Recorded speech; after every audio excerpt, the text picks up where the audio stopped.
Welcome to the Time to Practice podcast. This is a space where we talk about music practice, the ups and downs that young musicians go through related to practice and learning music, and how we as parents, caregivers, and music educators can support the young musicians in our lives, support ourselves, and support each other. My name is Christine Goodner. I'm a music educator, author, and podcaster who has made it my mission to talk about music practice and to support educators and families looking to make home practice more effective and to reduce conflict and frustration in the practice room. I'm glad you're here. This episode is brought to you by my trio of books that are written for you. If you are a parent or caregiver who practices with a young musician in your life, I have 3 titles: Beyond the Music Lesson, Positive Practice, which is a workbook for thinking through the different parts of practice with a young child and where we might be able to make some progress on improving how things are going at home in practice. And then Music Practice Makeover, which is full of strategies and ideas to carry you forward once you've been going for a little while in your practice journey. You can find links to purchase any of these books through my website, suzukitriangle.com/book. I will put a link to them in the show notes. You can also find them at bookshop.org, one of my favorite places to get them, or other online retailers like amazon.com. However you pick up your copy, I want to thank you for supporting my work and the work of this podcast by supporting the resources I create. You're listening to episode 124. This week, I'm looking forward to sharing part 2 of our conversation with award-winning classical pianist, educator, author, and podcaster Jeeyoon Kim. If you haven't heard part 1 of this 2-part series, be sure to go back and listen to episode 123. It would be fine to listen to it before you listen to today's episode or even after today's episode, but I don't want you to miss that. Today, Jeeyoon is going to share some of her thoughts about competitions for young musicians, speak about her new book, Beyond the Keys, which is a beautiful book, and share a fantastic practice tip to send us off into our own weeks of practice. We'll start off today where we left off last week with a little bit of talk about the impact on a musician of any age of having a recital to prepare for. Enjoy. And that sets almost like a kind of season. You prepare for a certain event, even if it's 2 years from now, and then you let go of those repertoire, have a fresh start. And a lot of times, adult students especially, tell me that they feel like they have a life-changing experience the day before they gave a recital to the day after. It feels like a totally two different people. And because it's some certain life experience do that to us, right? Just like you, let's say you went through all Appalachian Trail for 3 months or something, and you wouldn't be able to compare the one before and then after because it's so dramatic changes. Similar for, I think, this kind of event, but only positively. But there was a lot of pain of practicing and pressure and, dealing with your own psyche that, oh, what if people don't like it? And, that's where all your weakness as a person which supposed to be dealing with. That's not like, you have a stage phobia. In some cases, that's just rooted deeply into something that you're supposed to be working on, whether you're a therapist, but, with a piano or an instrument, it reveals that things that you face yourself, basically. Oh, yeah. Yeah. I love that. And having a reason to practice, sharing it with others. And also, I know there's a date on the calendar to share with others. It also helps us do that work that we might want to avoid otherwise. Yeah. So I think that helps us get in and put our effort in and spend our time. Yeah. And I put the most emphasis on the recital for my younger students too, rather than emphasis on the competition. I always say competition is only for fun for the winner.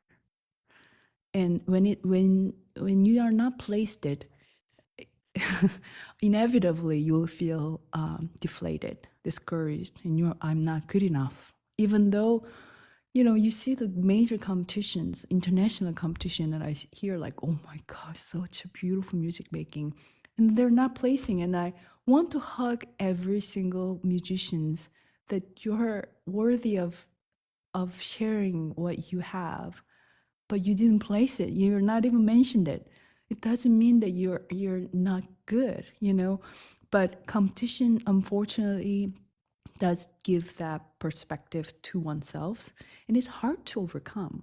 And so, as a young students, and especially your brain is not developed well enough, I find it losing could be difficult, but also winning can be difficult because that means you feel like I'm the top of the world, but you just win the little regional something. Doesn't mean that you're the best.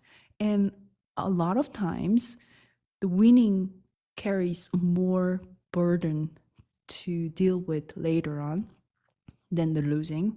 But the losing also comes with this different kind of burden, emotional burden that we have to deal with. So either way, it's not the major thing that we have to drive young students. It's fun, but only when they know that it's paired with the recital or it's shared. So if we prepare the competition, make sure that we have recital where everybody's like so loving what they're creating and they feel the joy of sharing, and less emphasis on competition like, oh yeah, you may place it, you may not, I mean, I don't know, have fun, rather than, oh, I think you're gonna win, I think you have a chance, and put a lot of stress of over, or especially I think the teachers could do more, because if there's potential and internally this student can win, we know that internally, but I will never really say that out loud, and I will always say, I don't know, maybe we should see. Sounds good, but you have these things you have to be better. I would never disclose the true feeling. I have a student currently tremendously talented. I know there's no question about it, but I will never tell him that I know that. I tell parents like, yeah, I see his potential, but the musical world, if you're gonna actually become professional, it comes with your personality, how to deal with pressure, how to do with socializing people, how to manage your life. All of it is combined, determine the success as a person. And that's not necessarily is only you be able to play a certain piece high level, technically polished. So life is fair that way, fair and unfair all at the same time. So just this particular students have such a musical talent. The way phrasing musical is so good doesn't mean that he or she be able to be successful in a professional setting. And I don't want to assume that, oh yeah, she'll be on next long. Sure. Yeah. It's good more people are talking about how to be involved with in a healthy way so we don't feel like our identity rides on if we win or not win. Yeah. For Yeah. sure. Yeah, thank you so much. I love hearing all of this, and I wanna hear about your book before we run out of time today. See this beautiful new book, Beyond the Keys, which I have a copy of here. I love the artwork, and I just wonder if you could tell listeners what prompted you to write the book, or anything you'd like them to know about it. Yeah, I think this book is actually my fourth book. One day I realized, well, that was during pandemic. I created the first book called Whenever You're Ready. Every time I go on a stage, there's a stage manager holding the door of the stage and asks me, whenever you're ready. And the very moment I ask myself if I'm ready to perform. But the truth is, I never feel ready. Um, but after taking a moment, deep breath in and out, and I smile and yes. And that making decision leading to beautiful stage with exciting audience waiting for me. And I make a decision to walk towards that stage. It requires tremendous courage, vulnerability, but that decision did not take place that very moment. It comes with how I try lead my daily life. And I found that how to prepare for the concert is so similar to preparing for a life. And I started to share that with other people. It is not about how to play the passage more musically or play the passage more efficiently with better fingering. It's not about technical aspect of playing piano, but everything but besides the technical thing. How to deal with my negativity within myself or from others. How to create habit. Why discipline is driving force of the talent code that people mysteriously believe in, or why it's so important for we keep that creative mindset, not only as a kid but whatever that you do. All of these things that I wanted to share with the people who have a stage called life. So whenever people feel that I don't know, I want to try one A and B and C that makes them vulnerable, and this book might be a companion where, hey, we're all human, Mm. we all struggle, but you know what? These kind of things help me to overcome. And I think this might be helpful for you too. So it's like very friendly approach to a life. It's perspective of someone happened to be a classical concert pianist that deals with 500 people watching me on stage doing what I do and dealing with high pressure. Um, so that was the opening of the starting writing. And once I start to write, I realized writing and music making are so similar because you have to be transparent with yourself. Music making makes it you vulnerable. If you feel heartache at the same time joy, and you can't just pick and choose what you feeling, you just have to show everything. In the writing, you have to be honest with yourself, and that transparency is the what moves people ultimately with the readers. It's creating a connection whether through music making or with the words. This is English is my second language, but I found that the technicality of how polished I write is non-relevant when I try to convey people what I learn, what I want to convey, what I want to connect. Was really difficult, but you know what? I found this is really helpful for me. All of these nuggets of wisdom that I found without any pushing tone of the voice. And I start to write bi-weekly ever since my first book, and it's called Behind the Keys. And it's very similar to this Beyond the Keys. And then people start to write to me and say, your newsletter is highlight of my week. Especially it's thankful to hear something like that we are bombarded with spams, and I am the one who clean up my inbox every chance I have. But then when they see my name come up and they're like, ooh, I want to read this one when I have a time later. It is like a little treat for Mm. them. And this Beyond the Keys is a collection of last 4 years, my newsletter, where I get most responses from people. And then I one day I woke up, wait a second, I'm classical pianist and I'm also writer. Can I combine that? And so piano has 52 white keys, and 52 has a lot of symbolism, 52 weeks of the year. And I had a 52 stories in this book, and every chapter is paired with QR code that will lead to my live performance, and also paired with artwork that I collaborate with 52 artists around the world.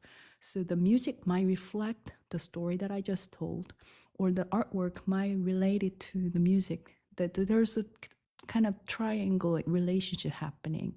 So I ask all the readers for my book, hope that you take at least 52 days to read it, one chapter at a time, not one time sitting and be able to read. And because it will be easy reading, it will be easy to go on and on and on. But I wanted readers to actively use this book as a tool to slow down.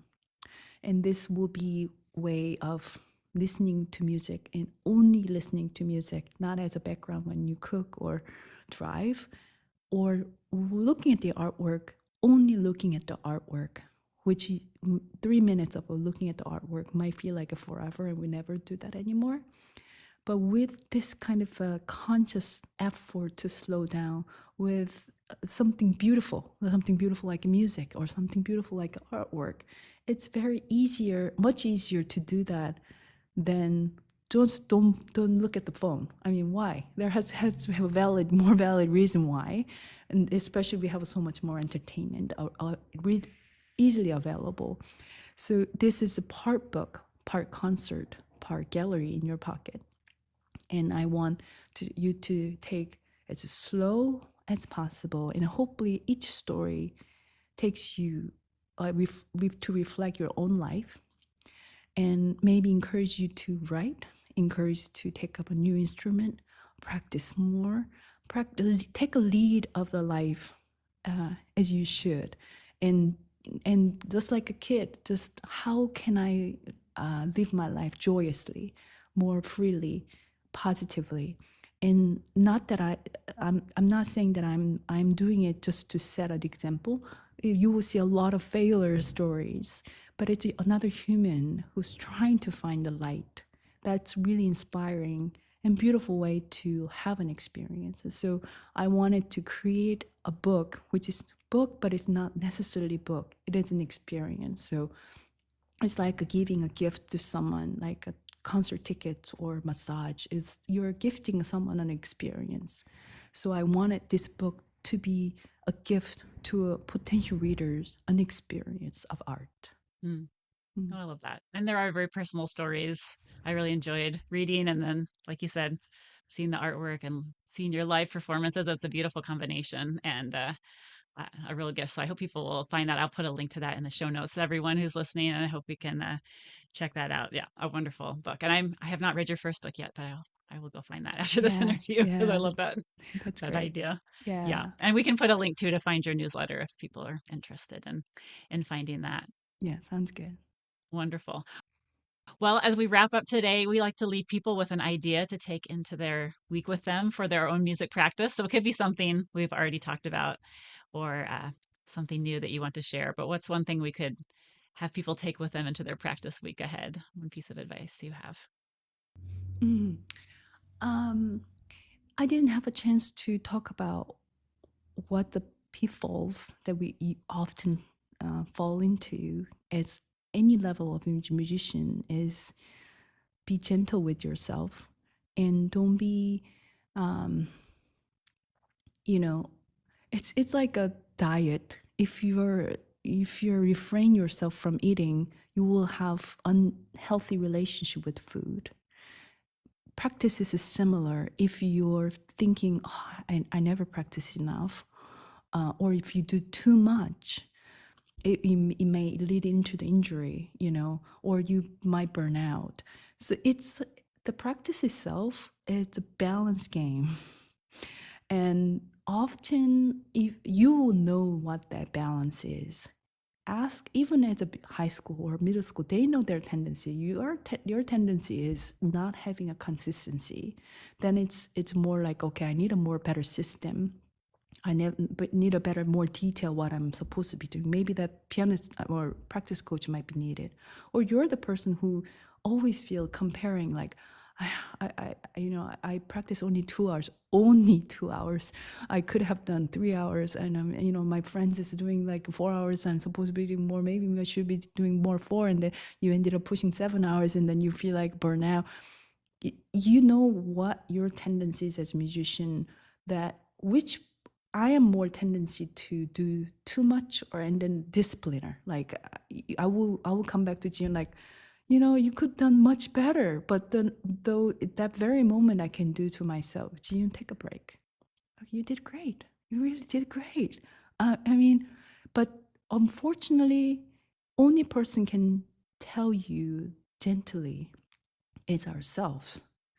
So whenever you lean into this week's practice, if you feel that your strict discipliner only percentage is too much, find a balance to be a warm coach giving a lot of encouragement, and write that on your notebook saying, hey, you did great. Oh my gosh, that was a good 30-minute session, wasn't it? Let's try to do that tomorrow again. It's so fun to make progress, isn't it?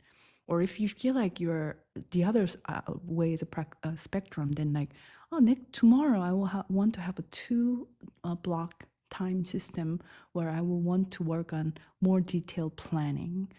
So that balance is it's something you adjust every day. So for me, what I'm these days working on, not part as a repertoire, but something I'm actively working on, is what is the fine balance for me. And often my concert repertoire is 90 minutes. That's a lot of repertoire, right? So if I only play through, that's an hour and a half, but that's not of necessarily practice. So I tell myself and take a break, the actual break from mentally, go outside more.